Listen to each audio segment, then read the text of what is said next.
Hey, it's Antonio with Personality Hacker, and in this video, I want to show you one of the highlights of our live 5-day Profiler training event in Washington, D.C. that Joel and I just came off of. And in this particular video, we're going to show a second talk that Dr. Dario Nardi, our friend, gave on the main stage of the Profiler training event.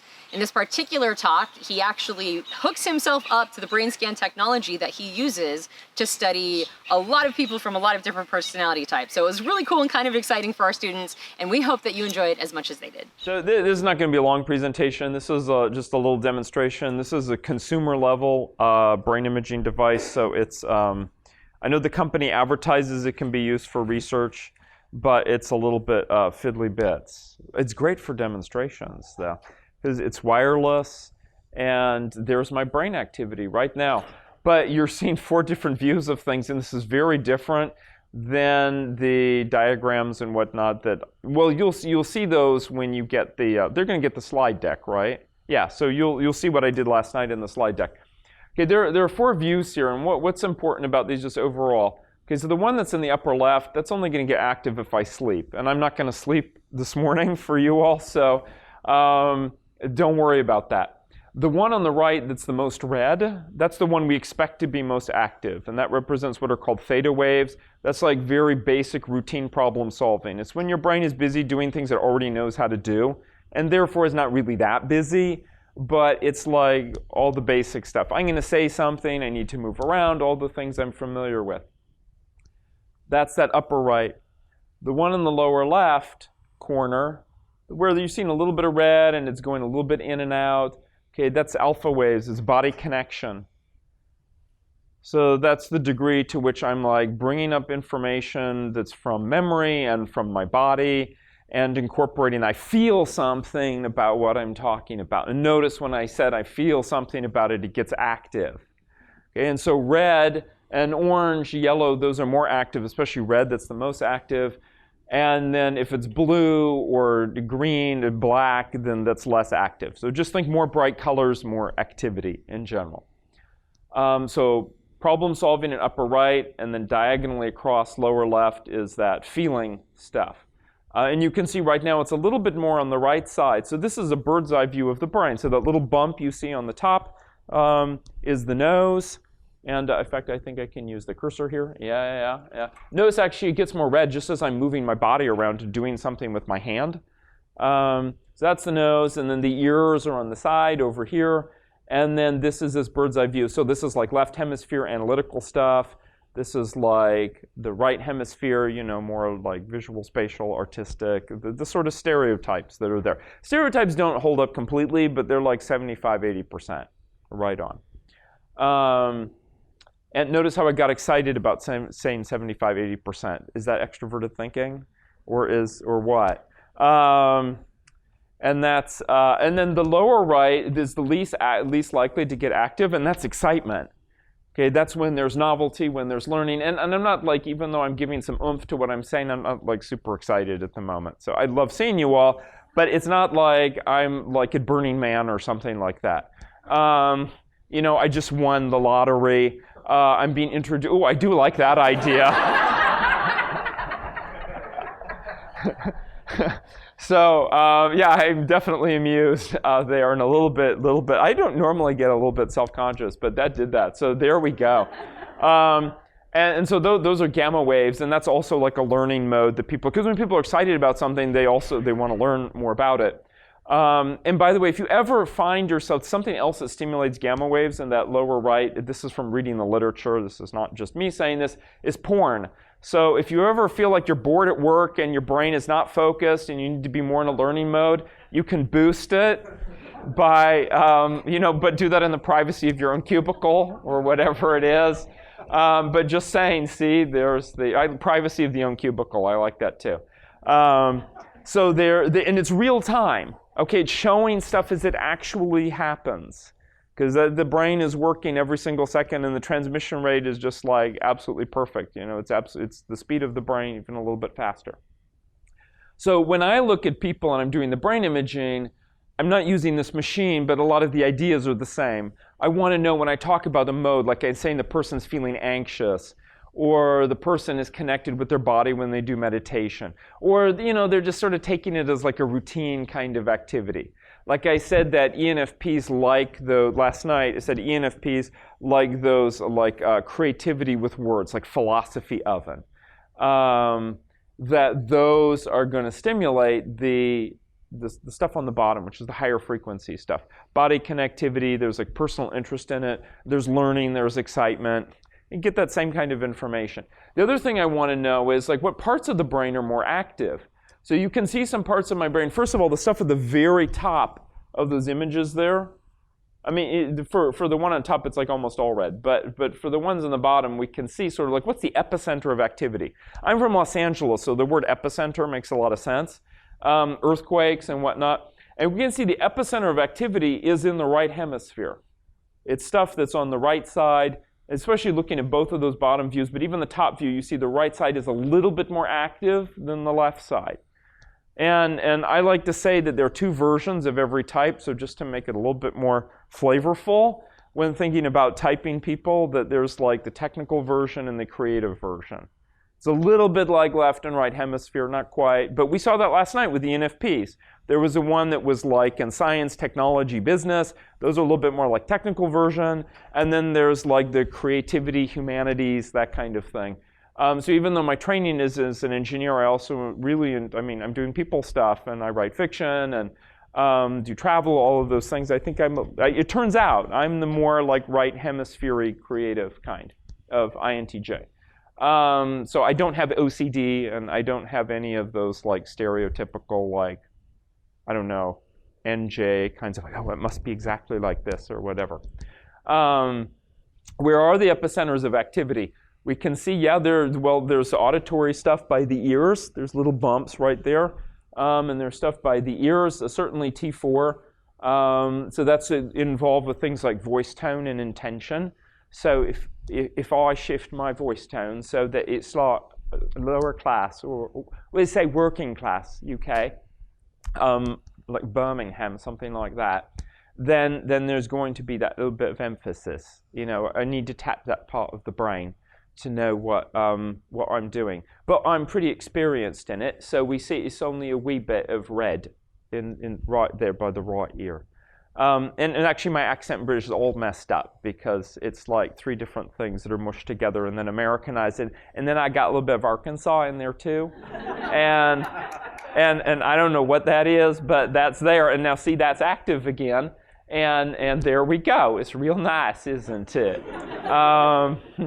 So we've stimulated some other parts of the brain too, even on the left side. It moved a little bit more down and back and whatnot. But there's that emphasis. So I'm just thinking right now, it's moved more towards, because it evokes some like feelings for me also. When I think about speak that way, then it takes me to that place. So I mean, I love England. It's really delightful. And Arkansas is very beautiful too visually. Like you don't want to actually be there, but visually it's beautiful.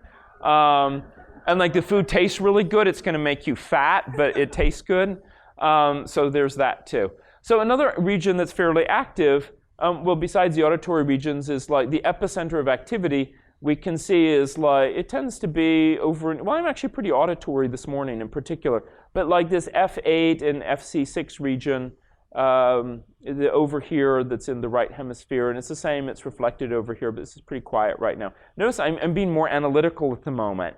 So the body-connected stuff goes down because I'm not like personally engaged with that.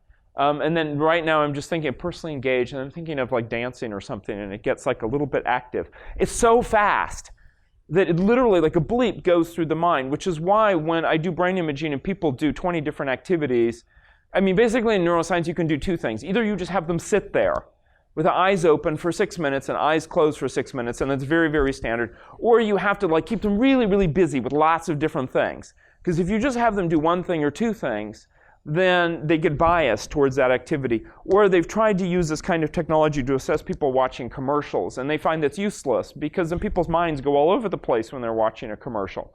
And is it something in the commercial that they like? I did the sample thing once, and it was with cheeses. A commercial, they were like advertisements for cheeses. And And I just remember this one, and they were all different examples. So they were like advertising the cheese and a cat, and like cheese and like this, like a German or Austrian gal who was very, very buxom. Buxom, is that the word? Yes.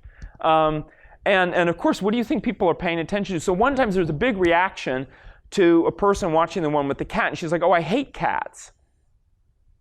And has cat allergy and all of this, so that like completely washed out the effect of the cheese. And it wasn't because she was interested, it's because she had a negative reaction to it. So this doesn't distinguish between positive and negative reactions. It just says the person's attached to it. Another time when I was doing this with someone and I was interviewing her, and we got to, I think she had ESFP preferences, and we got to the part about the future, her future, how she visualized being a singer and entertainer, and she wanted a really dope car, and like bling that her boyfriend would give her. And I mean, those are her words, not mine. And that lower left body connection was very active. She really felt it, like it really excited her. But the lower right, where it actually involved things like learning and planning and like you're really like focused on it, that actually didn't get active at all. So it was like she wasn't really willing to put in the through work in order to make that happen. She just liked the fun of talking about it. I wonder how she's doing now. It's been a few years.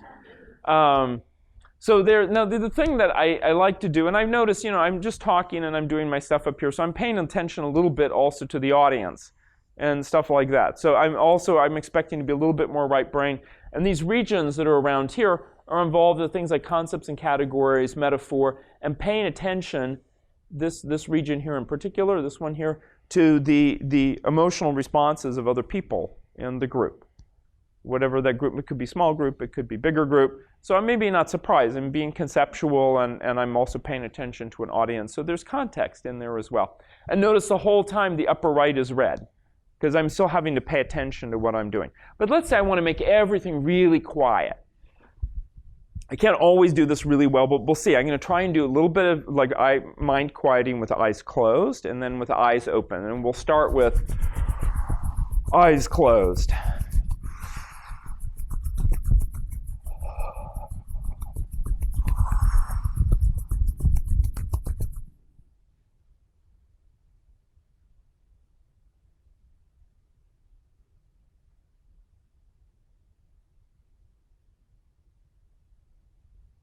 Oh, that worked pretty well. Yeah. The magic of yoga. That's something, but by the way, when Joel asked me influencers in my life, I have to say for about 25 years, I really hated yoga. And it turns out I hated the kind of yoga that wasn't for me, and that I found a different kind of yoga, because there's like different forms of yoga. And then I'm like, oh, cool, it actually works. Now I'm going to do an eyes open version, where I'm going to stare at something and just see how that quiets my mind.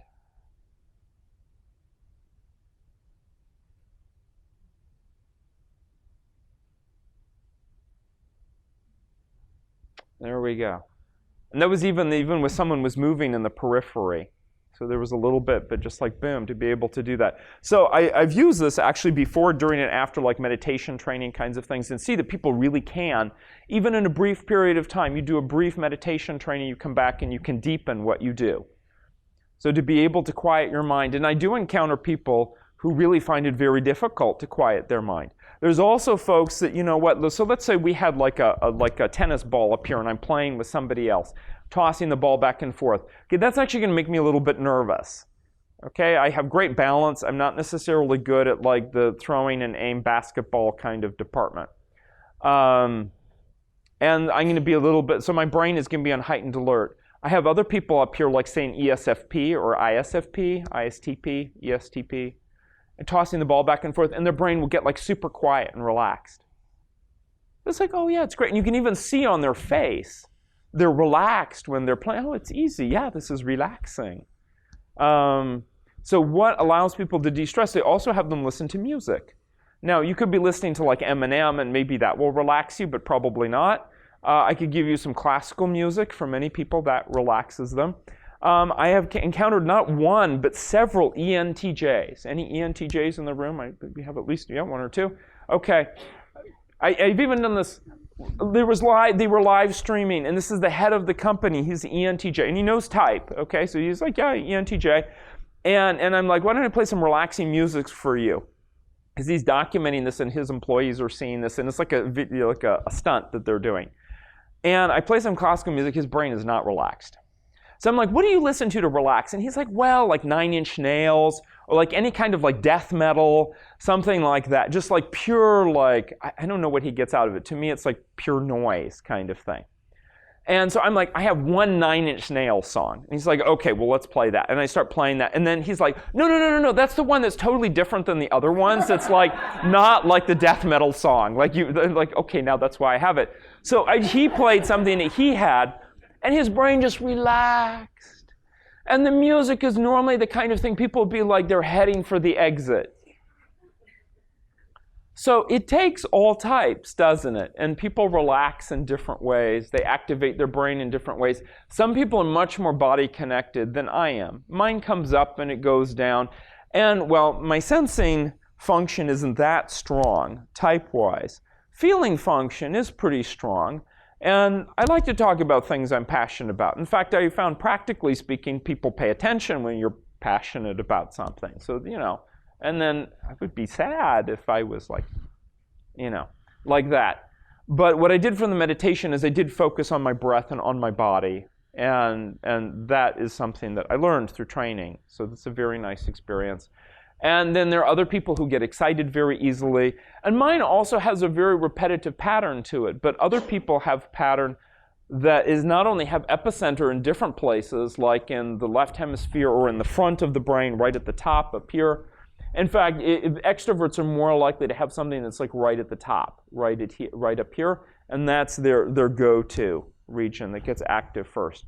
Some people on the left. Some people also keeps changing, depending upon what the context and the task is. So they're like over here for a while, and then they're over here for a while in the brain, and then they move up to the little front of the brain, and then they're in the back, and whatever it is. And so there's a variety that can happen. You'll also see that generally speaking, even though there's a bias in my brain, I am using both sides. So there's none of that like, oh, we just use 10% of our brains. I mean, I think there are some people who only use 10% of their brains when they could be using more. And we could say that's a very efficient brain. Or we could say the person's missing opportunities. There are people who seem to use like 200% of their brain, and I don't mean that completely in a complimentary way. And so you probably know who you are. Their brain gets very tired very quickly. And it's really interesting to see because I've seen several INTPs, for example. We have some INTP preference, folks? Okay, great. Some INTPs have super quiet brains, very efficient. In fact, I did this once for a colleague of mine in Czech Republic. And he's like the senior coach, and then the junior coach was also there, and the junior coach had ESTP preferences. And the junior coach happened to see an email that the company received that was super, super good news, that their company had won an award in human resources for the country. Like it was a great, great award. But the ESTP didn't tell his colleague, the INTP, until the INTP actually had this device on. And he's like, oh, now go and read the email. And there was just the gentlest blip in the lower right, so there was a little bit of excitement. But then his mind went to like, oh, what are the implications of this? And no, we shouldn't get too excited about this yet. This is just an award.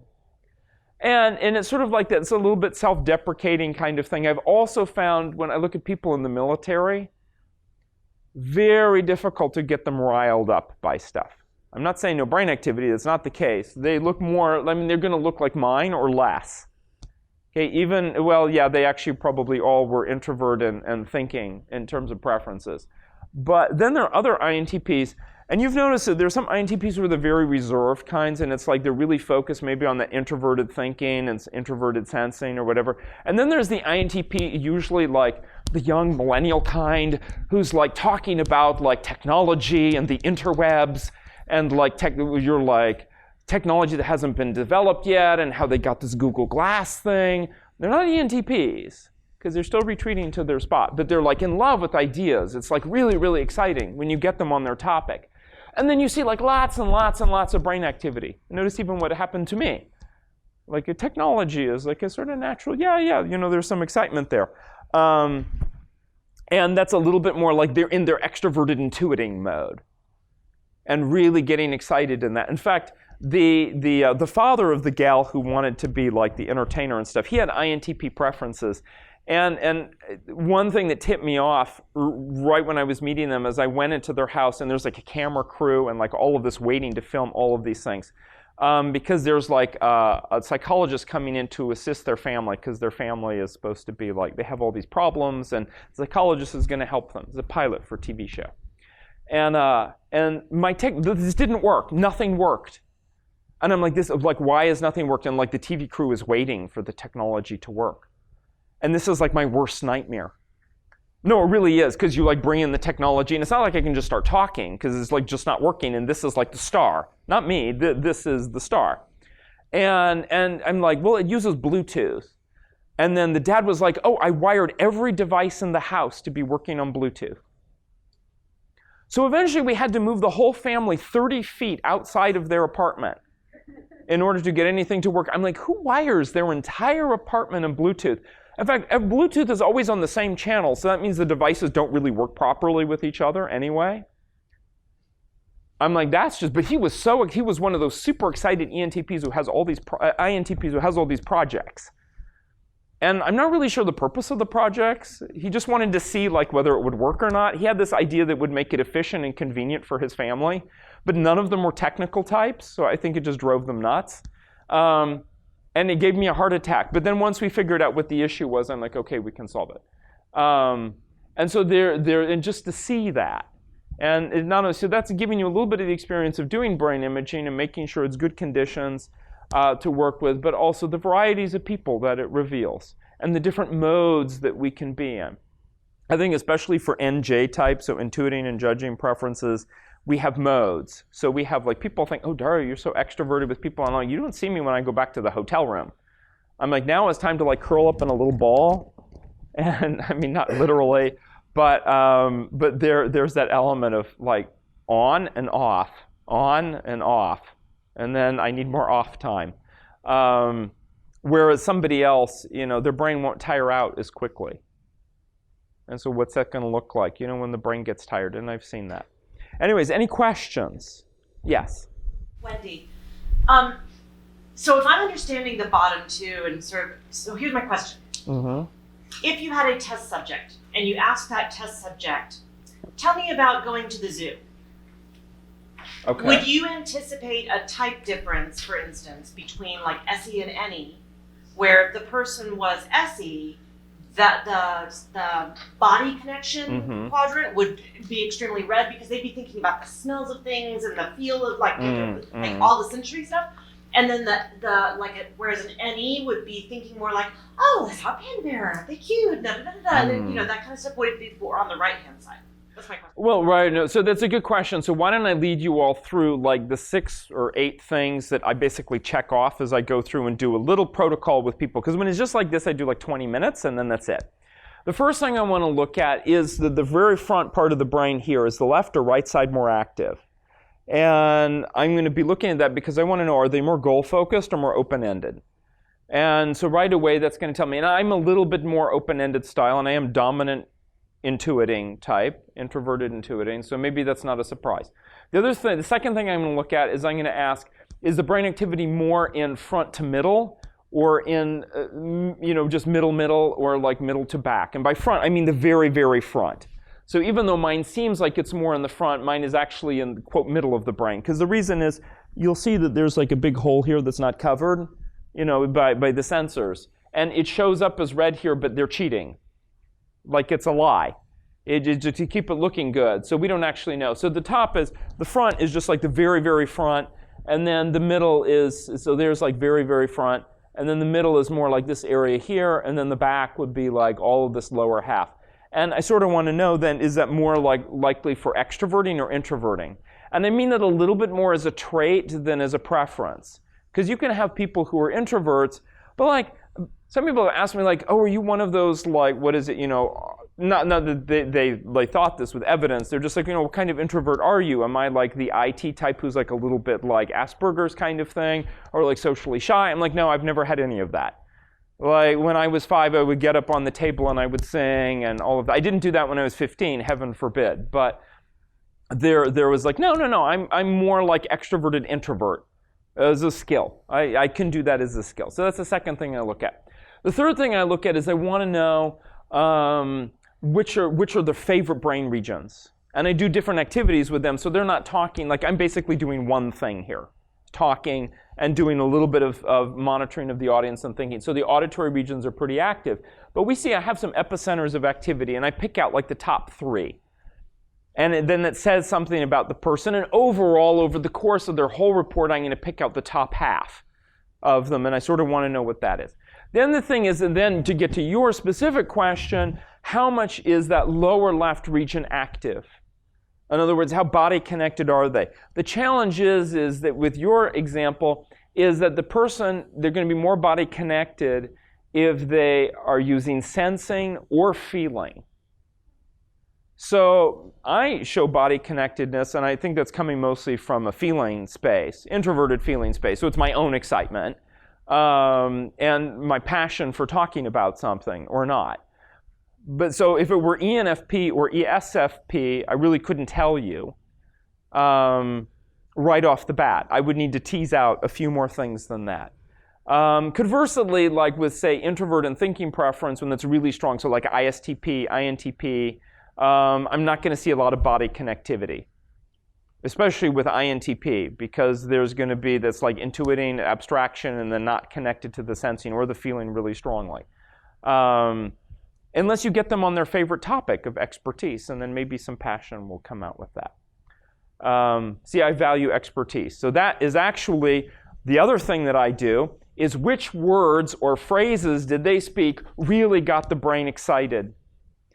So what is it that the person values? Because everybody values, well, almost everybody values the stuff associated with their own type. So if I'm going to be talking about like flying into space and space travel and how exciting that is for the future of humanity, then that's going to get a little bit more interest. Well, I don't know. These days, like making sure the bacon is properly crispy, like I do have an interest in that. Winning the lottery. Winning the lottery, yeah.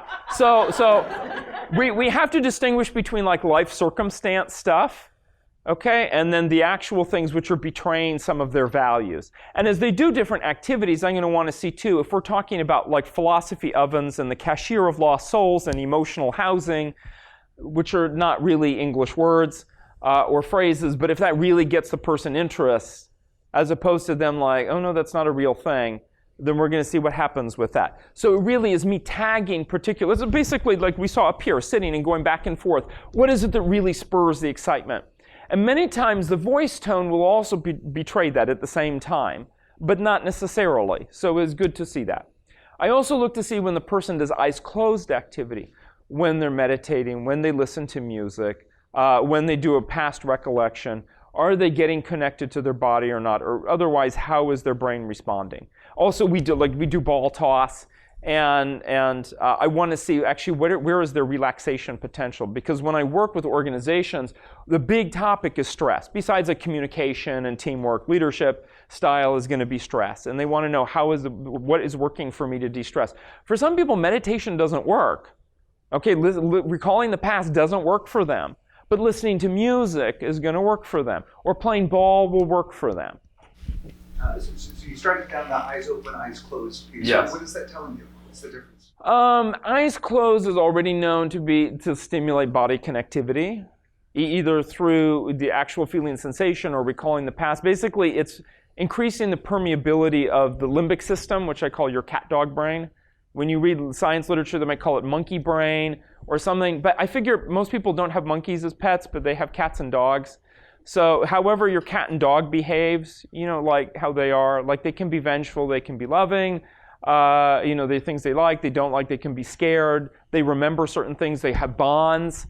Those are all things that are part of our midbrain or older part of our brain. So when the eyes close activity, that tends to shut out the world around us and instead of going to our heads. In the sense of like analyzing what's going on or paying attention outward, we go inward, and our sort of midbrain is part of our inward experience for a lot of people. So that is just eyes closed activities help people relax and sort of close down their brain. Another thing that I look at, I think actually that covers like the main points. To some extent I want to see is a person more auditory or visual. Or when I'm using the full brain imaging, it's kinesthetic, but this machine can't really pick that out. In organizations, what I try and do, if we're looking at like 6 people or 9 people or whatever it is over the course of a day, then I want to see like what regions they have in common or not. And I saw that, for example, there was an international company and they brought in 9 of their senior managers who did it. Well, the 7 senior managers and then the 2 co-CEOs. And what was interesting is all of those 9 people had in common 2 brain regions in the right hemisphere. And this was not an American company, even though they had an American location and a location in the Netherlands. They were from Singapore, though, a Singaporean company. And what they really valued was listening and harmonious group relations, and that people share the same values and act from the same values. I mean, that was part of their company ethos, their culture. It wasn't about efficiency or making money or being on time. Like that, there's actually, come to think of it, those were never mentioned in talking about what is our company about. And they were an engineering company, even.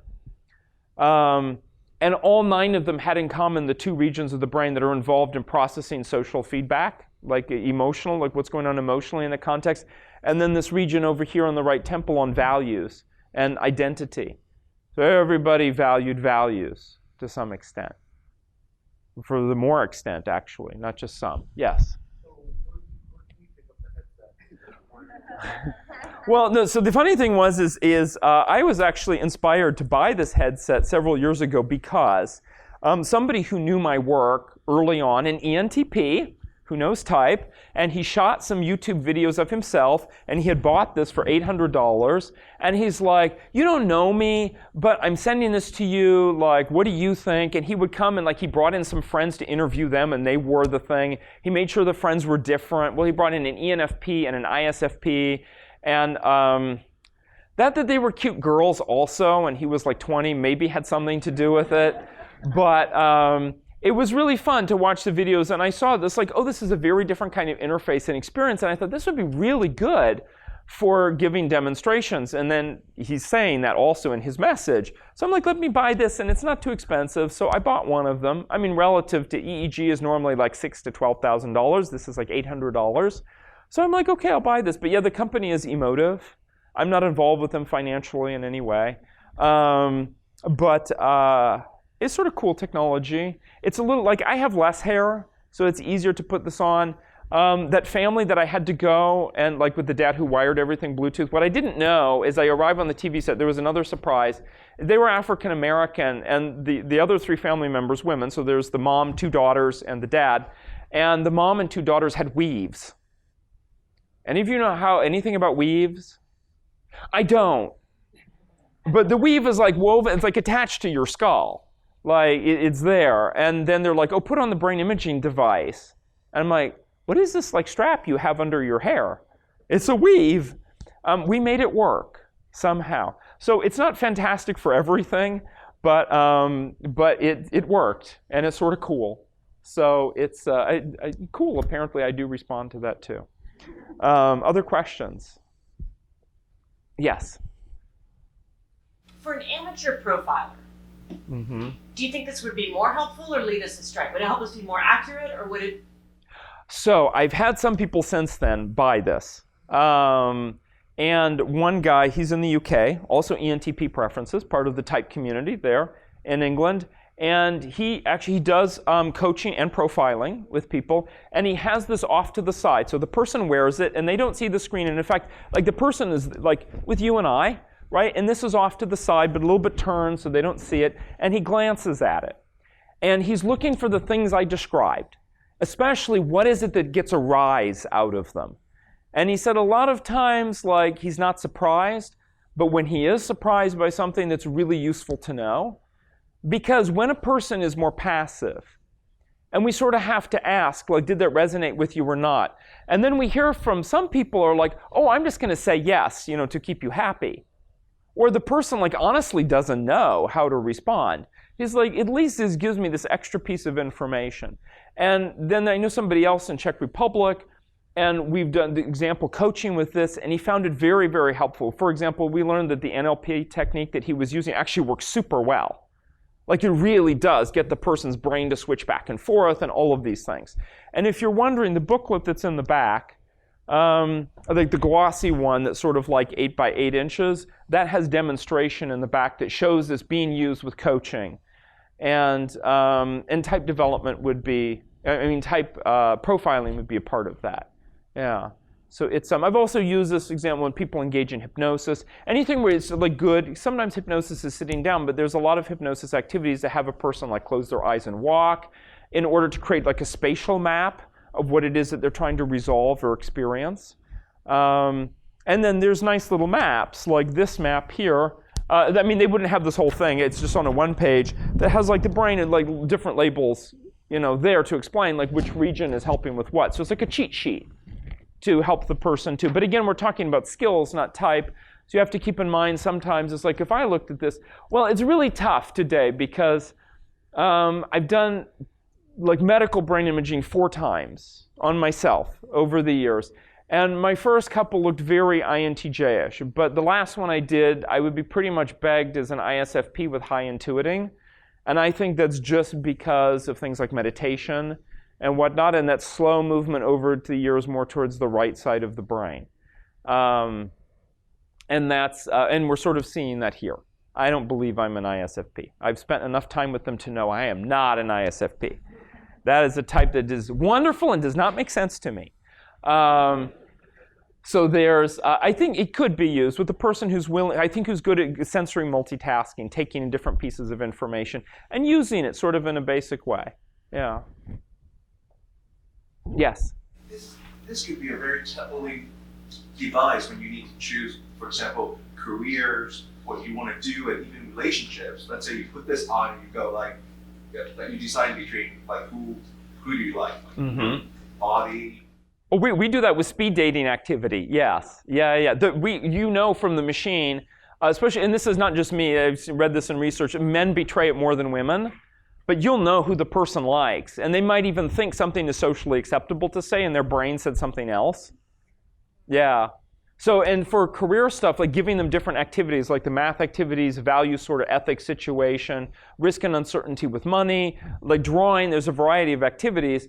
And then I usually don't do all of those with just using this device, but it really can reveal like where does it get excitement and interest? Or is it them, talking about something? I ask them, talk about your favorite thing, or talk about 3 different things. And like your 3 classes that you're taking in school, tell me about those. And you'll see which ones come up. And yet when we use this device in a high school, is a private high school in Florida, 65 students. The kids were interested in like which parts of my brain am I using, what is my personality basically is what they were interested in. The parents that were only interested in one thing, is my child normal? And we're like, well, it doesn't really tell you that. I mean, if there were no brain activity, then I would say maybe something is wrong. But even then, I've seen dominant thinking types where there's very little brain activity because they already got all their responses worked out. They don't need to deploy any resources with it. So even then, it's really just, it's for exploration. And it does give nice feedback. And for something like meditation, it's very useful. Because I can sit there assisting the person and know like what level of meditation are they at. The ideal is that actually all the, like the upper right would be completely blank, like very quiet. So all the like standard ways of thinking about things and just, like solving problems you already know how to do, that's turned off. And they're very body connected, and they're also having insights and excitement. And that's like one that's very different than just say quieting your whole brain. Yes? I'm curious about like the embodiment exercises we did yesterday with trying to use NI, for example, it's where it's difficult for some people and hard for others. Like, would that reflect in, like, because you're trying to use whatever that part of your brain is, would that show up for everybody, or does it show up more for the people that can do it easily? Yeah. So I have exercises that I use with people, sometimes with the brain imaging, and that are type related to see what would happen. So an example is this, and let's see, I have one pen here. Is there like a marker or maybe a couple colored markers? We're going to do an activity right now. Just very quickly, I don't want to keep you all too much from lunch, but if you have to, it's a really fun activity, and I think, Need a marker for everybody? no, just myself, but if we could have one that was colorful. Anybody got real bright colors? Is this color for you? Yeah, oh, perfect, yes, oh, these are beautiful, yeah, in fact, we'll take that one more, perfect, okay. So, I'd like somebody with extroverted intuiting preference, like NP type. Oh, fantastic, okay. So, and the beautiful thing is I can come down here actually and stray a little bit from the computer. And you see these 3 pens here? Yes? Oh, okay. And you'll notice some differences between them, like their size and their color and so on. And you probably have some feelings about which ones you like more or less, yeah? So I'd like you to imagine that these are actually potential dates, romantic dates. Which one would you prefer to go on a romantic date with?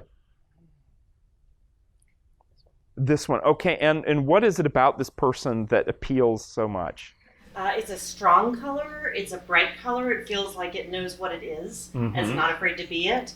It's also fun. It's willing to go out and do different things and explore. It's not a shy, retreating color, and it probably makes a nice, bold statement when you Okay, so we've learned a lot about her, haven't we? Yes. Now, something I'd like to suggest is that I don't think any of these are refillable except this one. So if we were just, not necessarily about you, but as an exercise, what's the difference between a fillable, like refillable relationship or partner and one that's not refillable?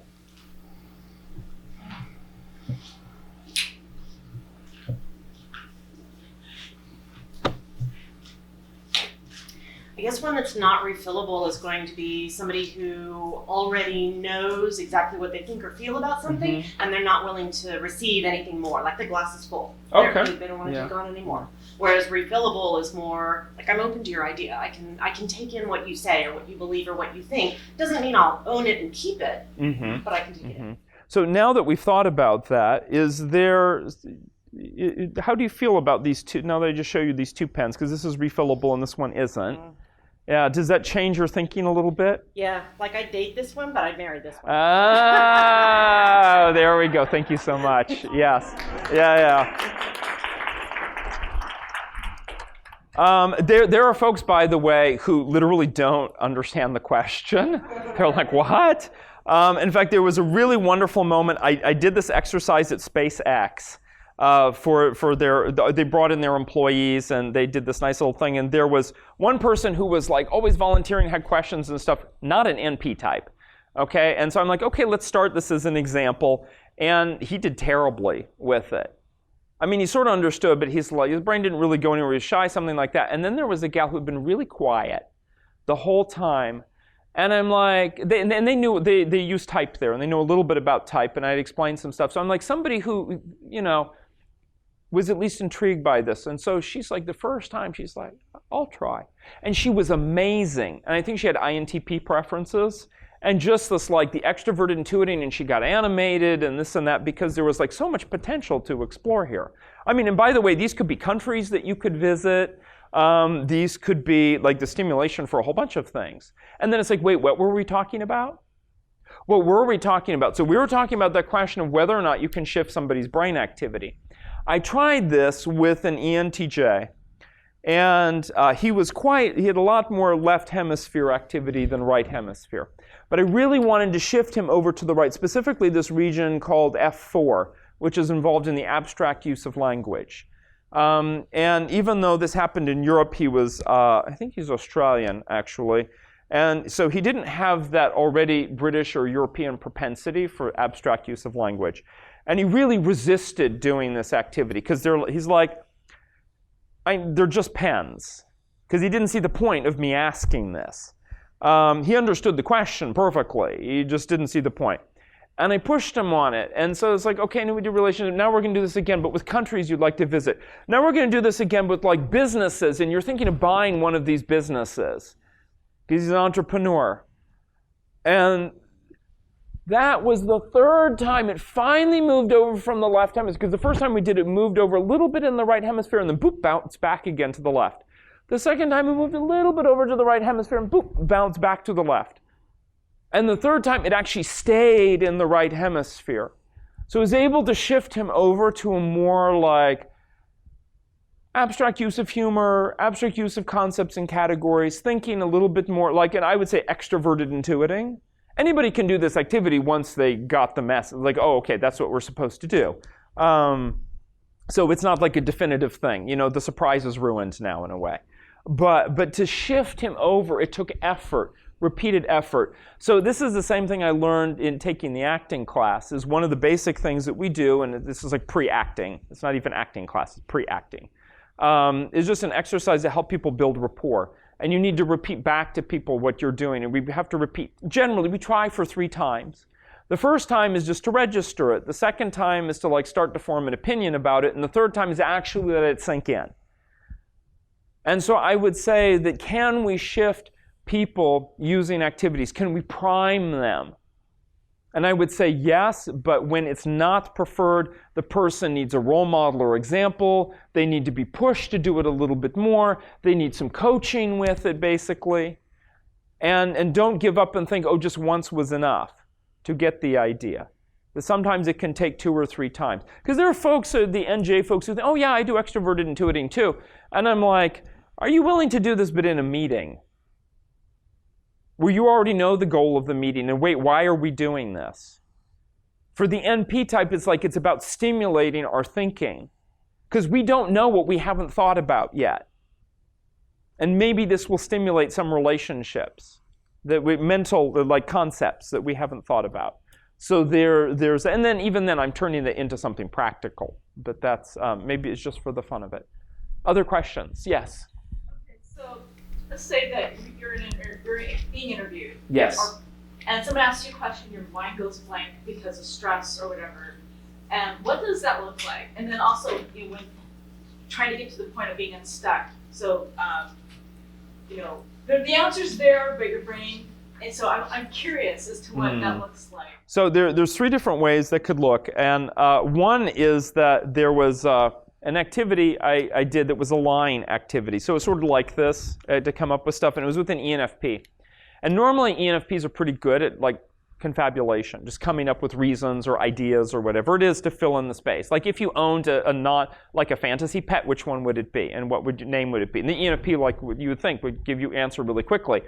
But in this case, she couldn't. And in fact, I find ENFP sometimes find that really challenging, because not that they can't think of ideas, they think of too many ideas. They're like, well, I could have a unicorn, and his name would be this, but no, maybe a griffin would be really cool because I enjoyed Harry Potter, and I would be in Gryffindor. But all of these things happen simultaneously. And so there's 10 people. It's like, if you've ever been to Italy, there's 50 people rushing to get on the bus through that one door at the same time. And then the brain sort of stops, and they don't know what to say. So we're going to see brain activity there, because their brain is actually working. It's just it's reached a bottleneck. Then there are other people where the brain is going to be pretty quiet. And it's not just because they can't think of something or they don't know how, which could happen with math problems. If you give people a progressive set of math problems, you start with 2 plus 2, and then you move with 11 minus 4 plus 1. And then you go on. Maybe that was too big of a jump for some people, but you go. The brain will get more active as they try the problems, and then it will just drop off, the brain activity. Because all of a sudden they're like, well, I don't know how to do calculus, or I don't know what the squiggly symbol is. And then the brain gets very quiet. And then it shifts usually to something that's about social interaction rather than the task. Is there, going to interact with me and let me know they can't do it? So that's something that's a different way of responding. And then the third example was really funny. So this was, I used this just before the last presidential election.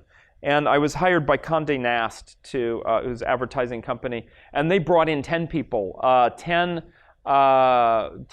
conservatives and 10 liberals, and who were clear on their political preferences. And we did 4 activities that were what I described here, a meditation activity, listening to music. And then they did risk and uncertainty with money and a value sort. And then they all also watched 2 videos of Hillary Clinton and 2 short videos, both of them short, of Donald Trump. Both in popular situations, talking to a crowd, and then policy making situations.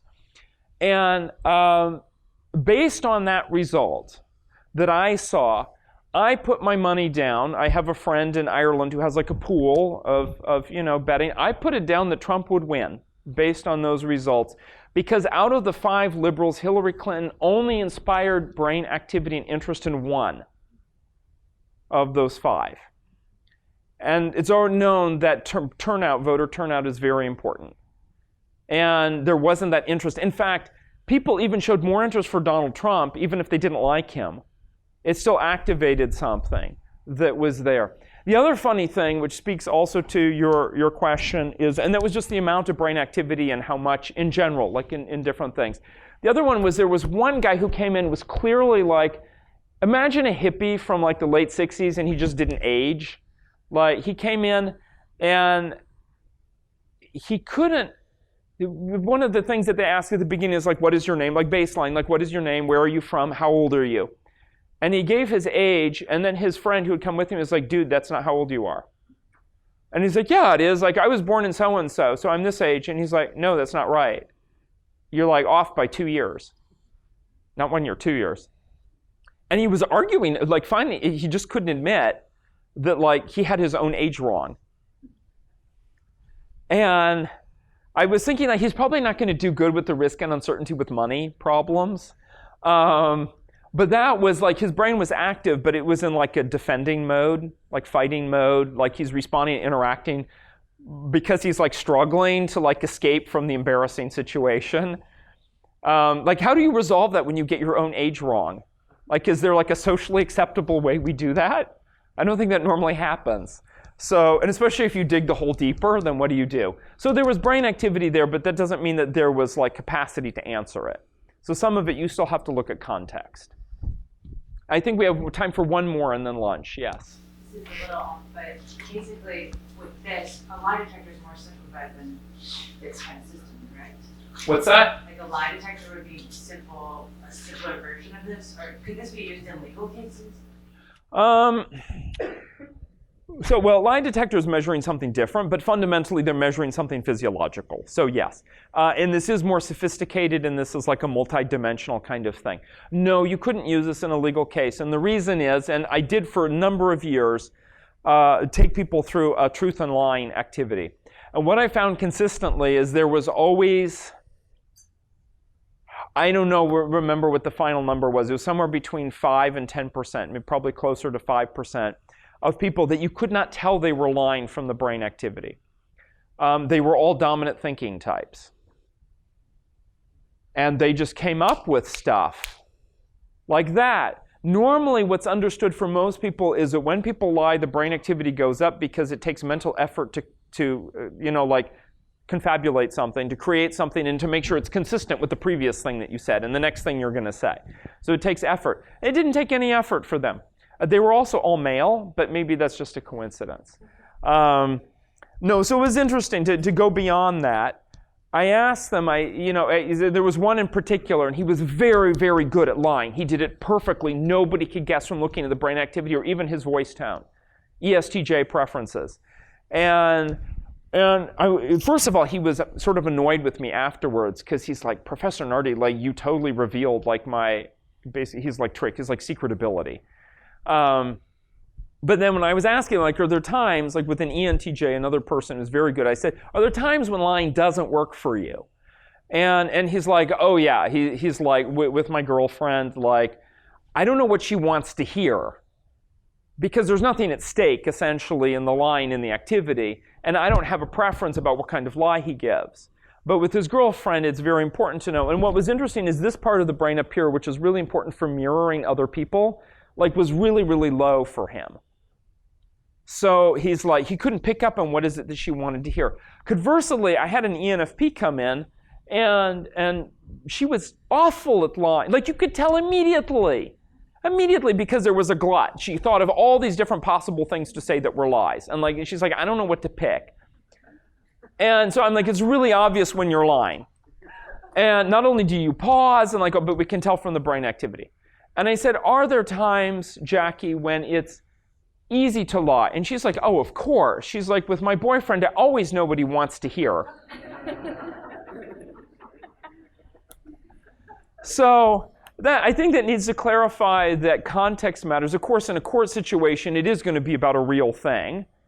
But nonetheless, there is enough people who were good at lying, probably people who already have like cultivated that to some extent as part of their repertoire of skills and how they do things, that you could say, oh, this person is not lying when they're like the best liar in the room.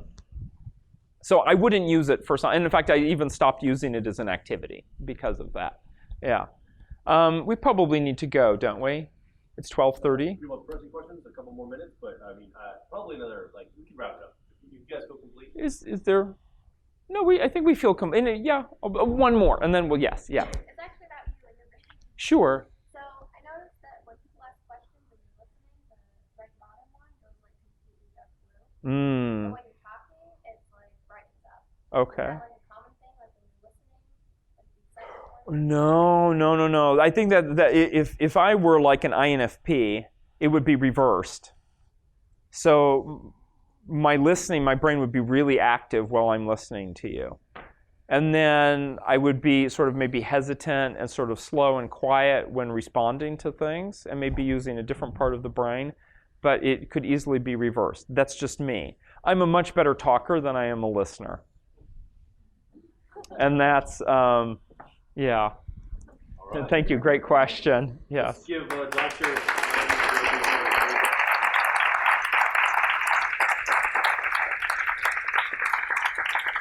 Thank you.